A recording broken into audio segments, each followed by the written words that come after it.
नमस्कार प्रेक्षक हो, मी स्वप्नील सावरकर. हिंदुस्तान पोस्ट मध्ये आपलं स्वागत. सध्या राजकीय घडामोडींमध्ये आपण एक बातमी दुर्लक्षित झाली आपल्याकडून. चांगली बातमी आहे आणि विषयही आजचा आपला सकारात्मक दृष्ट्यात जाणार आहे. बातमी अशी आहे, काश्मीरमध्ये MiG-29 या विमानांची ही विमानं तैनात केली गेली आहेत. बातमी छोटीशी वाटेल, पण या बातमीचे पुढे परिणाम काय होणार आहेत आणि संरक्षण दृष्ट्या संपूर्ण काश्मीरमध्ये ही सगळी स्क्वॉड्रन जी आहे ती नव्याने तैनात होती आहे आणि जुन्या शवपेट्या, उडत्या शवपेट्या म्हणून जे बदनाम झालेली MiG-21 आहेत ती सर्व आता जमिनीवर उतरणार आहे, ती आता बाद होत आहेत.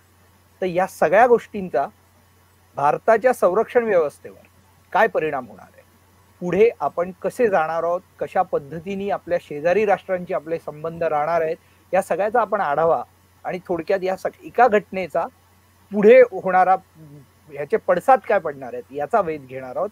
आणि यासाठी आपल्या सोबत असणार आहेत brigadier Hemant Mahajan sir. Sir, आपलं स्वागत आहे. MiG-29 या स्क्वॉड्रनची काश्मीरात तैनाती या एका बातमीचा अर्थ लोकांनी काय घ्यायचा, कारण MiG-21 आता पुन्हा तिकडे दिसणार नाहीत आणि याच MiG-21चे बदनाम जरी असलं तरी याच MiG-21 मधून विंग कमांडर अभिनंदन यांनी जे शौर्य गाजवलेलं आहे आणि त्यांना करता वीरता चक्र जे मिळालेलं आहे ते सगळ्यांनी जर पाहिलं, त्याचा एक अनुभव लक्षात घेतला तर F-16 सारख्या विमानांना भारी पडलेलं आता तर MiG-29 आल्यामुळे दिवस रात्र तैनात आपलं लक्ष आपल्याला ठेवता येणार आहे. या सगळ्या घडामोडींकडे कसं पाहता? असं आहे, MiG-21 हे पहिले चांगलं विमान होतं आणि यांनी लढाईमध्ये चांगलं काम पण केलेलं होतं. परंतु कितीही जरी विमान चांगलं असतं तरी 55-60 वर्षांनंतर त्याचं आयुष्य केव्हा संपलेलं असतं किंवा कुठल्याही आधुनिक एअरफोर्स मध्ये जिथे MiG-21 विमानं होती ही 20-25 वर्षापूर्वी तिकडनं ती बाद झाली होती. कारण एका ठराविक वयानंतर त्याची जी कॅपॅसिटी असते, केपेबिलिटी असते, एन्ड्युरन्स असतं, स्पीड असतं, हे सगळं कमी होऊन जातं आणि त्यामुळे त्याची क्षमताही कमी होऊन जाते. म्हणूनच त्या MiG-21चे इतके ऍक्सिडेंट होत होते की याला त्यांना उडती शवपेटी अशा प्रकारचं नाव हे देण्यात आलं होतं. तरी पण आपण ती विमानं काढत नव्हतो. याचं कारण काय की जर आपण कुठलेही विमान काढलं तर त्याची रिप्लेसमेंट पाहिजे. दुर्दैवाने एअरफोर्सची रिप्लेसमेंट करण्याकरता एक तर पैसे खूप लागतात आणि दुसरी तेवढ्या संख्येमध्ये विमानही आपल्याला मिळायला पाहिजे. आणि आपला जो सध्याचा जो प्लॅन आहे या सध्याच्या प्लॅन प्रमाणे MiG-21 ज्याच्या अजून सुद्धा 3 स्क्वॉड्रन्स आज भारतीय हवाई दलामध्ये आहे त्यांची रिप्लेसमेंट जी होणार आहे ही तेजस मार्क 1 नावाचं विमान जे हिंदुस्तान एरोनॉटिक्स लिमिटेड जे तयार करत आहे ते करणार आहे. होतं काय की एका स्क्वॉड्रन मध्ये 14 ते 16 विमानं असतात आणि हिंदुस्तान एरोनॉटिक्स लिमिटेडची विमानं तयार करण्याची क्षमता ही 8 ते 9 विमानं एका वर्षाला आहे. तर त्याच्यामुळे जर आपल्याला इतकी विमानं जर बदली करायची असतील तर याला कमीत कमी 5 ते 6 किंवा 7 किंवा 8 वर्ष सुद्धा लागू शकतील. अनेक वेळा HAL ला सांगण्यात आलं आहे की तुमची क्षमता दरवर्षी 8 विमानं तयार करण्याच्या ऐवजी 16 विमानं तयार करा. पण ते इतकं करणं सोपं नाही. त्यातला ढाचा लागतो, त्याच्याकरता स्किल्ड लोक लागतात. ती एक सिस्टीम तुम्हाला तयार करावी लागते जी तयार करणं अजून सुद्धा HAL ला जमलेलं नाहीये. तर म्हणून थोडक्यात ती विमानं ही हळूहळू बदली होत आहेत. तर म्हणून 48,000 कोटींचं हा व्यवहार झालेला आहे ना. 48,000 कोटी त्यावर संरक्षण खात्याने खर्च हो नक्कीच. काय माहितीये का की एक चांगली गोष्ट अशी झालेली आहे की आता सरकारने मेक इन इंडियाच्या खालती ही सगळी जी शस्त्र आहे ती भारतामध्ये बनवण्याचं ठरवलेलं आहे आणि असं ठरलेलं आहे की भारताने आपल्या विमानही वापरावी आणि थोडंसं एखादं विषयांतर होईल.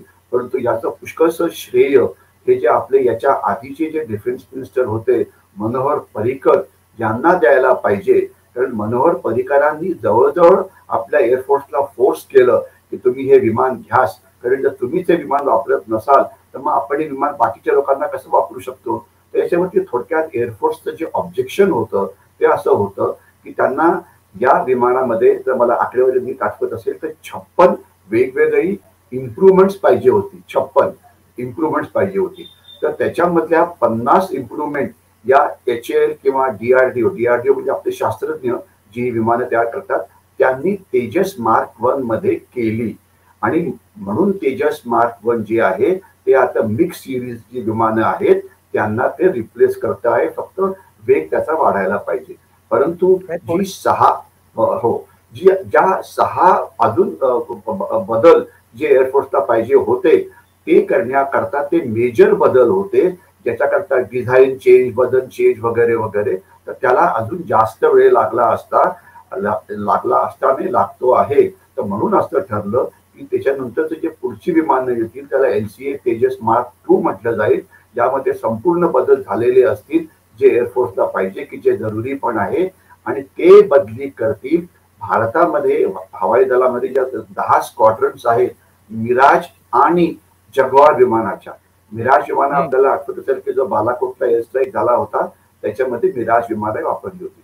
मिराज हे चांगलं विमान आहे, फ्रेंच बनावटीचं आहे, परंतु त्याचं सुद्धा वय खूप झालेलं आहे आणि ते बदली व्हायला पाहिजे. तर LCA मार्क 2 हे मिराजला रिप्लेस करेल. तर आपण आपल्या तुमच्या पहिल्या प्रश्नाकडे येऊया की MiG-29 आता जे बदली होते, MiG-29 ही पुढची सिरीज आहे की जी आपण म्हणजे रशियाकडनं आणलेली आहे, ती आता काही विमानं आपल्याकडे सुद्धा बनत आहेत. तर MiG-29 आणि MiG-29 पेक्षा कसं चांगलं आहे, तर याची रेंज म्हणजे पल्ला जास्त आहे. हे जे वजन घेऊन जाऊ शकतं बॉम्ब आणि कॅनन्सचं आपल्या विमानामध्ये ते जास्त आहे. हे रात्रीच्या वेळेला सुद्धा उडू शकतं. याचं आकाशामध्ये त्याला राहण्याची जी क्षमता आहे त्याला एन्ड्युरन्स म्हणतात, ती क्षमता जास्त आहे. लक्षात असायला पाहिजे की ही विमानं आता आपलं जे विमानतळ आहे एअरफोर्सचं, श्रीनगरच्या जवळ एक जागा आहे अवंतीपूर. तर अवंतीपूरच्या या एअरबेस अवंतीपूर इथून ही विमानं उडणार आहे. आणि अवंतीपूर हे कुठे आहे, तर हे काश्मीर खोऱ्यामध्ये आहे. काश्मीर खोरं म्हणजे काय, हे झेलम नदीचं खोरं आहे. हा एक सपाट भाग आहे आणि 130-140 किलोमीटर याची लांबी रुंदी आहे आणि 30 ते 40 किलोमीटर याची रुंदी आहे. तर तिथनं हे विमान उडणार आहे. जिथे पहिले MiG-21 ची विमानं उडायची तर तिथे आता त्याच्याऐवजी MiG-29 हे विमान उडेल. त्याला जोडून तुम्हाला थोडं मध्ये थांबवून एक जोडून प्रश्न विचारायचा होता. म्हणजे आता तुम्ही म्हणालात तसं MiG-29 नंतर लगेचच तेजस आणि आता मला वाटतं 36 राफेल सुद्धा आपल्या सामील झालेली आहेत आपल्या सैन्य एअरफोर्समध्ये, तर ती आहेतच. पण याला जोडून एक प्रश्न विचारायचा आहे, हे बदलाचे संकेत नक्की म्हणजे हे कसले संकेत आहे थोडक्यात?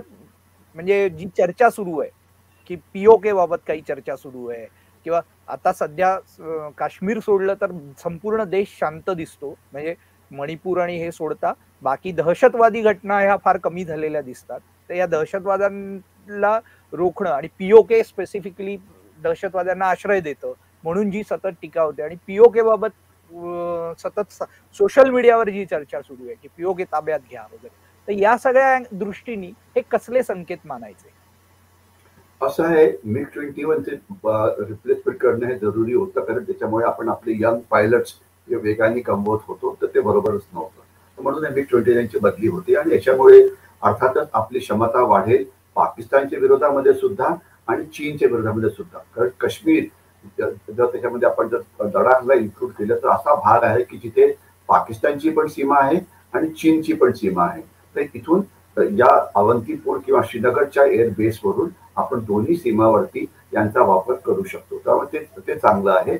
एक चांगलं विमान हे या भागामध्ये आलेलं आहे, ज्यामुळे आपली क्षमता वाढेल. कारण MiG-29 हे एक अष्टपैलू असं विमान आहे. म्हणजे विमानाला 2-3 प्रकारे वाटलं जातं. एक तर बॉम्बर म्हणजे बॉम्ब टाकणारं विमान, दुसरं इंटरसेप्टर म्हणजे ज्यावेळेला शत्रूची विमानं आकाशामध्ये येतात तर त्यांच्याशी जाऊन डॉग फाईट करायची, तिसरं म्हणजे फायटर एअरक्राफ्ट वगैरे, किंवा चौथं एस्कॉट. म्हणजे एक लढाईच्या दृष्टीने फायटर एअरक्राफ्टचे 3-4 प्रकार असतात आणि प्रत्येकाकरता एक वेगवेगळ्या गोष्टी असतात, त्याला वेगवेगळ्या त्याच्या क्वालिटीज असतात. परंतु MiG-29 एक अष्टपैलू आहे. म्हणजे इंटरसेप्टर म्हणून सुद्धा काम करू शकतं, बॉम्बर म्हणून सुद्धा काम करू शकतं, फायटर एअरक्राफ्ट म्हणून सुद्धा काम करू शकतो, क्लोज एअर सपोर्टला सुद्धा वापरता येतं. म्हणजे सगळ्याच गोष्टींकरता हे वापरलं जाऊ शकतं. आणि याच्यामध्ये एक अजून एक क्षमता आहे ती म्हणजे एअर टू एअर रिफ्युअलिंग, म्हणजे हवेतच असताना त्याच्यामध्ये आपण अजून जास्त इंधन टाकू शकतो. कारण असं मानलं जातं की एका फायटर पायलटची क्षमता ही 6, 7, 8 तास विमान उडवण्याची आहे. परंतु जे विमानाचं जे पेट्रोल आहे, म्हणजे ज्याला आपण एव्हिएशन फ्युअल म्हणायचं, पेट्रोल नाही, तर ते एक 2-3 तासात संपून जातं. मग काय त्याला पुन्हा खालती उतरायचं, पुन्हा चढायचं, त्याला 1-1.5 तास वेळ लागतो. म्हणजे आपला जमिनीवरती वेळ हा पुष्कळ जातो. पण ते एअर टू एअर रिफ्युअलिंग केलं, म्हणजे हवेतच जर पेट्रोल भरलं तर अतिशय कमी वेळामध्ये दुसऱ्या हल्ल्याकरता सुद्धा ते विमान पटकन तयार होतं. ही क्षमता त्या मिग-29 कडे आहे. म्हणजे ते खूप जास्त वेळ लढायची क्षमता ते दाखवू शकतं. तर हे चांगलं झालेलं आहे. आता याचा परिणाम पीओकेवरती काय होईल, किंवा अनेकांना वाटतं की पाकिस्तानी ऑक्युपाईड काश्मीर जो आहे तो आपण घ्यायला पाहिजे वगैरे, आणि मग सोशल मीडियावरती अनेक चर्चा पण सुरू होतात. तर पीओकेवरती खरं पीओके विषयी काय होईल किंवा काय होणार नाही हे तर पंतप्रधान नरेंद्र मोदी सांगू शकतील. परंतु आपण त्याचं विश्लेषण फक्त एक सुरक्षा तज्ज्ञ किंवा एक लष्करी अधिकारी ज्यांनी या भागात खूप काम केलेलं आहे आणि ज्याला लढाई कशी होते माहिती आहे, त्या दृष्टीने आपण फक्त करू. लढाई क्षमता म्हणजे पीओके मध्ये आज आहे काय, तर पीओके मध्ये पाकिस्तानच्या 2-3 डिव्हिजन सैन्य आहे. तर त्याच्यावरती हल्ला करून आपण ते कॅप्चर करू शकतो का, तर त्याचं उत्तर आहे नक्कीच. लढाई करून पीओके वरती हल्ला करून पीओके कॅप्चर करण्याची क्षमता आपल्याकडे आहे, हे नक्कीच. परंतु आज आपण पाकिस्तानची जर स्थिती बघितली तर पाकिस्तानमध्ये अतिशय गोंधळ सुरू आहे. त्यांचे जे प्राईम मिनिस्टर इम्रान खान तुरुंगात गेलेले आहेत. तिथे एक अक्षरशः गृहयुद्ध सुरू झालं आहे. तर एक पॉलिटिकल पार्ट सोडून द्या, इकॉनॉमिक त्यांची अवस्था इतकी भयंकर आहे की म्हणजे त्याला दुसरा कुठलाच शब्द नाही की पाकिस्तानचे हालात फार वाईट आहे. परंतु आपण केवळ एकाच गोष्टींवरती फोकस करू, सुरक्षा दृष्टीने. तर आज सुरक्षा दृष्टीने सुद्धा पाकिस्तानची अवस्था फार खराब आहे. कारण आज पाकिस्तानमध्ये प्रचंड प्रमाणामध्ये दहशतवाद सुरू झालेला आहे आणि त्याच्यामध्ये सर्वात जास्त जो दहशतवाद जो त्यांना सामना करावा लागतो TTP म्हणजे तेहरीक-ए-तालिबान पाकिस्तान नावाचा एक दहशतवादी गट आहे, ज्याचे बेसेस अफगाणिस्तानमध्ये आहे. तिथून ते पाकिस्तानमध्ये हल्ला करतात आणि मोठ्या संख्येमध्ये पाकिस्तानी सैन्य आणि पाकिस्तानच्या अर्धसैनिक दलांना मारतात. त्यांची इच्छा आहे की जो पाकिस्तानचा जो NWLFP नावाचा भाग आहे, नॉर्थ वेस्ट फ्रंटियर प्रॉव्हिन्स, किंवा त्याचं पॉलिटिकल नाव आहे खैबर पख्तूनख्वा, की इथे हे एक राज्य आहे बेसिकली पाकिस्तानच्या अफगाणिस्तानच्या सीमेला लागून. तर याचे सर्वात पहिले चीफ मिनिस्टर हे इम्रान खान होते आणि त्याच्यानंतर ते प्रमोशन होऊन मग ते प्राईम मिनिस्टर बनले. यांची इच्छा आहे की त्यांनी अफगाणिस्तानला सामील व्हावं, कारण त्या भागामध्ये पठाणांची संख्या ही खूप जास्त आहे आणि जास्त पठाण हे अफगाणिस्तानमध्ये आहेत. त्यांना पख्तून म्हणता येतं किंवा पठाण म्हणता येतं किंवा पश्तून म्हणता येतं, 3 वेगवेगळी नावं आहेत, पण अर्थ एकच पठाण. तर ते पठाण इकडे पण आहेत. तर ते एक त्यांना खूप त्रास देत आहेत. मग तिथे 2 लिबरेशन मुवमेंट सुरू आहेत. एक तर बलुचिस्तान लिबरेशन मुवमेंट, त्यांना बलुचिस्तानला स्वतंत्र राष्ट्र बनवायचं आहे, आणि तिसरं आहे जिओ सिंध मुवमेंट, त्यांना सिंधला अलग करायचं आहे. तर प्रचंड हिंसाचार हा सुरू आहे. तर आपण इथे नक्कीच लष्करी दृष्ट्या हे कॅप्चर करू शकतो. पण एक असा समज आहे की जर अशा प्रकारे आपण जर पाकिस्तानवरती हल्ला केला तर त्यांना 100% चीन हा मदत करेल. ठीक आहे, बरोबर, त्याच्यात काही कोणाच्या मनात डाऊट नको. आणि आज जर भारतीय सैन्याची आपण तैनाती बघितली तर भारत चीन सीमा ही 4 भागात लागलेली आहे आपल्याला. एक तर अरुणाचल प्रदेशला लागलेली आहे, दुसरी सिक्कीमला लागलेली आहे, तिसरी उत्तराखंडला लागलेली आहे आणि चौथा जो लडाखचा भाग आहे तिथे लागलेली आहे. इथे जवळजवळ आपलं 12-13 डिव्हिजन एवढं सैन्य तैनात आहे. एका डिव्हिजन मध्ये जनरली 25 ते 30,000 एवढं सैन्य असतं वगैरे. तर पाकिस्तानच्या बरोबर लढाई करण्याकरता आपण हे सैन्य वापरू शकत नाही. आपल्याला कल्पना असावं, कारण चीन तुम्हाला तिथनं तुमच्या विरुद्ध आक्रमक कारवाई करून तुम्हाला तिथे लढाईला भाग पाडून त्या सैन्याला तिथेच थांबवून ठेवेल.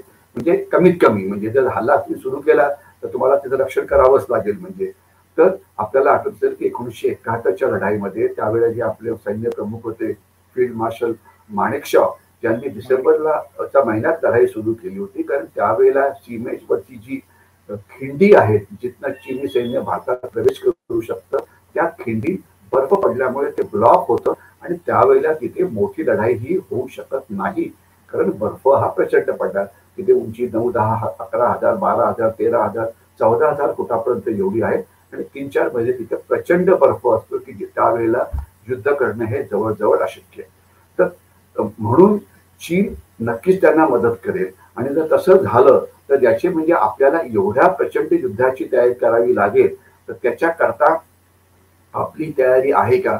आता उदाहरणार्थ एकच बघा, म्हणजे आता थोडा विषयांतर एखादं होऊन जाईल की चीनने 4 ठिकाणी घुसखोरी केली होती गलवान आणि या भागामध्ये 1920 साली, आणि त्या 4 पैकी 2 ठिकाणून तिथे काय म्हणतात त्याला ते मागे गेलेले आहेत, पण 2 ठिकाणी जो भाग आहे तिथं परत गेलेले नाहीयेत.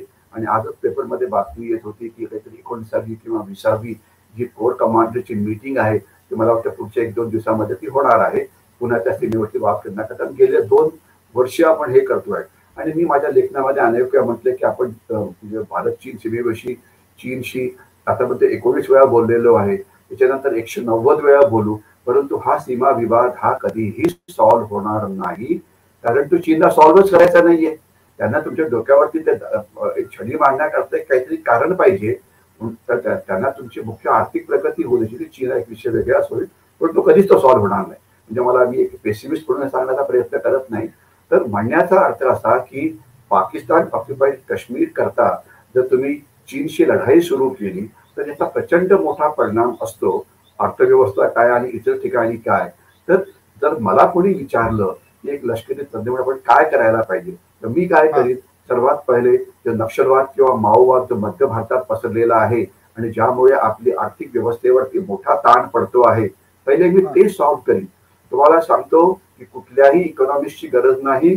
जो आपला वेग आता 6% आहे इकॉनॉमीचा वाढण्याचा, तो 12% होऊ शकतो जर तुम्ही नक्षलवाद्यांचं कंबरड मोडलं तेवढंच एक काम करा, तो 12% होऊ शकतो. त्याकरता कुठलेही तुम्हाला इकॉनॉमिस्ट नको, कारण त्या भागामध्ये आपण कुठलीही आर्थिक कारवाई ही करू शकत नाही. दुसरं आहे बांगलादेशी घुसखोरी. आपण सावरकर जे स्ट्रॅटेजिक स्टडी सेंटर आहे तिथनंच आपण 2 पुस्तकं प्रकाशित केलेली आहे, त्याला बऱ्यापैकी रिस्पॉन्स मिळालेला आहे. 5 ते 6 कोटी बांगलादेशी भारतात आहेत आणि ते त्यांना अजून सुद्धा ती घुसखोरी थांबवण्यामध्ये आपल्याला असा ईशान्य भारतात यश मिळालेलं आहे, परंतु तो वेस्ट बेंगॉलचा जो भाग आहे तो जवळजवळ 2,500 किलोमीटरची सीमा वेस्ट बेंगॉलची बांगलादेशला लागलेली आहे, तिथे काही थांबवू शकत नाही. एक उदाहरण देतो, काही 1 वर्षापूर्वी एक बांगलादेशी पकडला होता नांदेडमध्ये. नांदेड आपल्याला कल्पना आहेतच, आणि ज्यावेळेला ते इंटरव्ह्युशन झालं त्यावेळेला असं कळालं की त्याला 35 भारतीयांनी मदत केली. इथे कोणी त्याला आधार कार्ड बनवून दिलं, कोणी त्याला राशन कार्ड बनवून दिलं, कोणी त्याला सीमेपर्यंत आत यायला मदत केली, कोणी त्याला गाडीत बसून कलकत्त्याला पोहोचवलं, त्याला तिथून गाडीत बसून त्याला मुंबईला आणलं, मुंबईला भेंडी बाजारमध्ये त्याला राहायला जागा दिली, त्याला 2-3 दिवस तिथे मराठी शिकवलं, नांदेड एक्सप्रेस मध्ये बसवलं, त्याला तिकडे घेऊन गेले नांदेडला, तिथे 2-3 दिवस राहायला जागा दिली, मग नंतर एका ठिकाणी घेऊन गेले की जिथे त्यांना वाटलं की सर्वात जास्त चांगलं करता येईल वगैरे वगैरे. म्हणजे एक दहशतवादी त्यांना मदत करणारे किती 35 भारतीय. म्हणजे आपली अंतर्गत व्यवस्था कितीही भ्रष्ट झालेली आहे वेगवेगळ्या कारणामुळे. तर मी जर कोणी असेल तर हे थांबायचा प्रयत्न करीन, कारण हे एक भारताला लागलेला कॅन्सर आहे. आणि त्याच्यामध्ये एकच गोष्ट मी सांगू इच्छितो की आपल्या सावरकर स्मारकाच्या माध्यमातून, हिंदुस्थान पोस्टच्या माध्यमातून सरकारने एक नवीन रूल पास केलेला आहे, त्याची अंमलबजावणी व्हायलाच पाहिजे. सरकारने म्हटलेलं आहे की आता येणाऱ्या इलेक्शन मध्ये सगळ्यांचे वोटर्स आयडेंटिटी कार्ड हे आधार कार्डशी लिंकअप व्हायला पाहिजे. वोटर्स कार्ड हे आधार कार्डशी लिंकअप व्हायला पाहिजे. कारण असं दिसलं की काही बांगलादेशींकडे 2-2, 3-3 वोटर्स कार्ड होते, एक कलकत्त्याचं, एक महाराष्ट्राचं, एक अजून कुठलं. कारण काय की आपल्या देशामध्ये इलेक्शन एका दिवशी होत नाही, इलेक्शनचे वर्षभर कुठं ना कुठे चालूच असतात. तर वेस्ट बेंगॉलचं इलेक्शन झालं की तिथे वोट करायचं, आसामचं झालं की तिकडे वोट करायचं. फक्त तुमच्याकडे वोटर्स कार्ड पाहिजे की जी तुमची आयडेंटिटी आहे. तर वोटर्स कार्डवरती काहीच नव्हतं, परंतु आता जर ते आधार कार्डचे लिंकअप झालं तर तुम्हाला ते सगळं. सर, हे तुम्ही सांगताय ते प्रत्येक विषयावर वेगळी चर्चा घ्यावी लागणार आहे. नक्कीच. तर वोटर्स कार्ड हा विषय आपण नक्कीच पुढे करायला पाहिजे की सगळ्यांनी आपली वोटर्स कार्ड ही एकतर जोडायला पाहिजे. आधार कार्डशी जोडली की तिथे बायोमेट्रिक आयडेंटिटी असते, फिंगरप्रिंट्स असतात, तर त्याच्यामध्ये ते खोटं होऊ शकत नाही. म्हणजे बरोबर. आधार कार्ड ती असू शकत नाही आपली, कारण ती त्याचे लिमिट तसं एक कॅपॅसिटी जास्त आहे. ते करायला पाहिजे. आणि दुसरं ते जो पुन्हा विषयांतरच होईल आहे की सगळे एका भागात राहतो त्या भागाची समजूत आहे की आम्ही खूप हुशार आहोत, म्हणजे पूर्ण विद्वानाचं शहर समजतात लोक. मला अजून खरं कळालं नाहीये, परंतु पुण्यामध्ये 50% सुद्धा लोक मतदान करत नाहीत आणि बांगलादेशी 3,000 300% करतात. तर मला वाटतं की सगळ्यांनी मतदान सुद्धा करायला पाहिजे. स्वतःला इतकं अतिहुशार समजू नये की मी मतदान करणारच नाही, मी नोटास करेन, मी हेच करेन. अरे तुम्हाला ज्यांना द्यायचं मत त्यांना द्या, पण मतदान करून तुम्हाला हा पण एक वेगळा विषय चर्चेचा आहे. आपला मूळचा आजचा विषय जो आहे तो मिग 29 ची तैनाती हा विषय होता. याच्यावर तुम्ही खूप सविस्तर माहिती दिलीत सर. खूप खूप धन्यवाद तुमचे. तुम्ही खूप परखड आणि स्पष्टपणे विश्लेषण केलेलं आहे.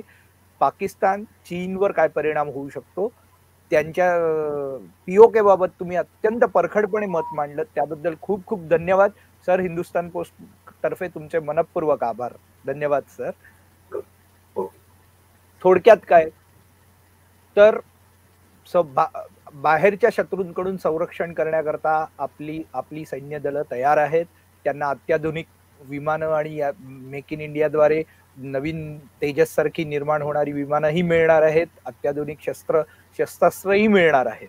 पण त्याचबरोबर आपल्या सर्वांचं कर्तव्य आहे की आपल्या अंतर्गत शत्रू ही ओळखा आणि त्याच्याशी कसा सामना करायचा हे मात्र आता आपण स्वतः त्याची तयारी करून तसं वागलं पाहिजे आणि ती काळजी आपण सर्वांनी घेतली पाहिजे हे लक्षात ठेवा आणि त्याचप्रमाणे वागणं फार गरजेचं आहे. धन्यवाद.